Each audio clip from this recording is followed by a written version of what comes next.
នេះគូជា Cam Today ថ្ងៃនេះជាថ្ងៃទី27 ខែកក្កដាព័ត៌មានប្រចាំថ្ងៃចាប់ផ្ដើមដោយស្ថានភាពគុណភាពខ្យល់នៅកម្ពុជាតាមទិន្នន័យសម្រាប់រយៈពេលពីម៉ោង7ព្រឹកថ្ងៃទី25ដល់ម៉ោង7ព្រឹកថ្ងៃទី26ខែកក្កដាឆ្នាំ2026កំហិតភាគល្អិតនៃចរជាមធ្យមមានត្រឹម6.46 មីក្រូក្រាមក្នុង1ម៉ែត្រគូបខណៈស្តង់ដារកំណត់មាន50មីក្រូក្រាមក្នុង1ម៉ែត្រគូបសន្ទុះគុណភាពខ្យល់ត្រូវបានវិតម្លៃថាល្អណាស់សាធារណជននិងភាគីពាក់ព័ន្ធកំពុងតាមដានការវិវត្តបន្តសមត្ថកិច្ចកម្ពុជាបានបណ្ដេញជនជាតិចិនចំនួន158នាក់ចេញពីប្រទេសពាក់ព័ន្ធនឹងករណីច្បោកតាមប្រព័ន្ធអនឡាញនិងបទល្មើសផ្សេងតាមការរាយការណ៍ការបណ្ដេញនេះធ្វើឡើងក្រោយការស៊ើបអង្កេតនិងអនុវត្តតាមនីតិវិធីពាក់ព័ន្ធសាធារណជននិងភាគីពាក់ព័ន្ធកំពុងតាមដានការវិវត្តបន្តកម្ពុជាក្រុងបើកការដេញថ្លៃប្រកួតប្រជែងសម្រាប់គម្រោងរោងចក្រផលិតអគ្គិសនីប្រើឧស្ម័នធម្មជាតិរាវឬ LNG ដែលមានសមត្ថភាព900មេហ្គាវ៉ាត់គម្រោងនេះនឹងក្លាយជារោងចក្រថាមពល LNG ដំបូងរបស់កម្ពុជាហើយអ្នកផ្គត់ផ្គង់ LNG អន្តរជាតិមួយចំនួនបានបង្ហាញចំណាប់អារម្មណ៍រួចហើយ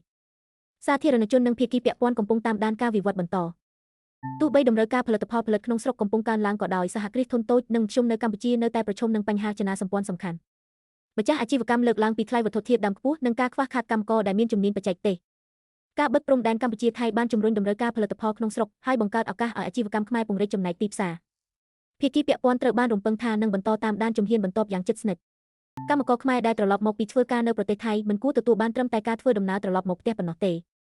មនុស្សជាច្រើនត្រឡប់មកជាមួយបំណុលភាពមិនប្រាកដប្រជានិងការលំបាកស្វែងរកការងារទោះបីពួកគេបានទទួលបទពិសោធន៍និងជំនាញនៅក្រៅប្រទេសក៏ដោយភាគីពាក់ព័ន្ធត្រូវបានរំពឹងថានឹងបន្តតាមដានជំហានបន្ទាប់យ៉ាងជិតស្និទ្ធមន្ទីរសាធារណការខេត្តកំពង់ស្ពឺកំពុងពន្យាការជួសជុលនិងថែទាំកំណត់ផ្លូវដែលរងការខូចខាតនៅតាមតំបន់ពាក់ព័ន្ធក្នុងខេត្តតាមការចុះពិនិត្យក្រុមការងារបានកំណត់ទីតាំងដែលត្រូវការអន្តរាគមន៍ហើយអនុវត្តការងារជាបន្តបន្ទាប់ដើម្បីកែលម្អគុណភាពផ្លូវនិងសម្រួលចរាចរណ៍សាធារណជននិងភាគីពាក់ព័ន្ធកំពុងតាមដានការវិវត្តបន្តប្រជាពលរដ្ឋនិងយុវជនមកពីគ្រួសារក្រីក្រជាង 4000 នាក់នៅខេត្តពោធិ៍សាត់បានទទួលជំនាញវិជ្ជាជីវៈនិងមានឱកាសការងារសមរម្យតាមរយៈកម្មវិធីបណ្ដុះបណ្ដាល TVET របស់រាជរដ្ឋាភិបា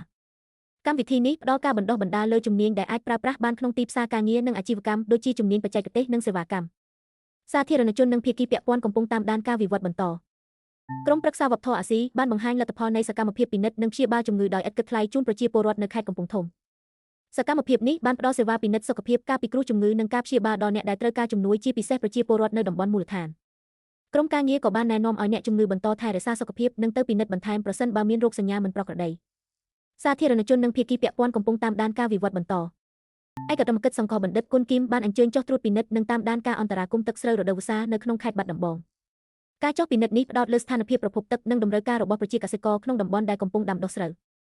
អាជ្ញាធរនិងក្រុមការងារពាក់ព័ន្ធត្រូវបានណែនាំឲ្យតាមដានកម្រិតទឹកនិងចាត់វិធានការឲ្យបានទាន់ពេលវេលាប្រសិនបើមានការខ្វះខាតសាធារណជននិងភាគីពាក់ព័ន្ធកំពុងតាមដានការវិវត្តបន្តរាជរដ្ឋាភិបាលកំពុងជំរុញការកែសម្រួលប្រព័ន្ធចុះបញ្ជីអាជីវកម្មដើម្បីឲ្យសហគ្រាសធុនតូចនិងមធ្យមអាចចុះបញ្ជីបានលឿននិងងាយស្រួលជាងមុនវិធានការនេះត្រូវបានរំពឹងថានឹងជួយជំរុញផលិតកម្មក្នុងស្រុកនៅពេលការធ្វើពាណិជ្ជកម្មតាមព្រំដែនជាមួយប្រទេសថៃកំពុងប្រឈមនឹងការរាំងស្ទះវិស័យពាក់ព័ន្ធកំពុងចាប់អារម្មណ៍លើផលប៉ះពាល់សេដ្ឋកិច្ចបន្ទាប់ក្នុងសារបង្ហោះនៅថ្ងៃទី26ខែកក្កដារដ្ឋមន្ត្រីក្រសួងព័ត៌មានឯកឧត្តម ណេត ផេត្រាបានលើកឡើងថាគ្រាប់បែកមួយគ្រាប់ដែលត្រូវបានទម្លាក់ពីយន្តហោះយោធាថៃចូលក្នុងទឹកដីកម្ពុជាប៉ុន្តែមិនទាន់ផ្ទុះត្រូវបានចាត់ទុកថាជាសំណល់សង្គ្រាមដ៏គ្រោះថ្នាក់លោកបញ្ជាក់ថាវត្ថុនេះក៏ជាភស្តុតាងជាក់ស្ដែងសម្រាប់បង្ហាញពីព្រឹត្តិការណ៍ដែលបានកើតឡើងនិងបំភ្លឺការពិតជុំវិញការបដិសេធសាធារណជននិងភាគីពាក់ព័ន្ធកំពុងតាមដានការវិវត្តបន្តអាជ្ញាធរកម្ពុជាបានបណ្ដេញជនជាតិថៃចំនួន39នាក់ចេញពីប្រទេសបន្ទាប់ពីពាក់ព័ន្ធនឹងការចូលដោយទុច្ចរិតក្នុងទីលានយោធានិងការឆ្លងដែនដោយខុសច្បាប់ករណីនេះត្រូវបានចាត់វិធានការតាមច្បាប់និងនីតិវិធីអន្តោប្រវេសន៍ជំហានបណ្ដេញចេញមានគោលបំណងរក្សាសន្តិសុខនិងសណ្ដាប់ធ្នាប់តាមតំបន់ព្រំដែនខណៈអាជ្ញាធរបន្តត្រួតពិនិត្យការឆ្លងកាត់ឲ្យបានម៉ឺងម៉ាត់សាធារណជននិងភាគីពាក់ព័ន្ធកំពុងតាមដានការវិវត្តបន្តកម្ពុជាអំពាវនាវឲ្យថៃបញ្ឈប់ការបង្កើតលេសដែលអាចពន្យាពេលដំណើរការវាស់វែងនិងកំណត់ខណ្ឌសីមាព្រំដែនភាគីកម្ពុជាចង់ឲ្យការងារនេះបន្តដោយច្បាស់លាស់តាមកិច្ចព្រមព្រៀងនិងយន្តការដែលមានស្រាប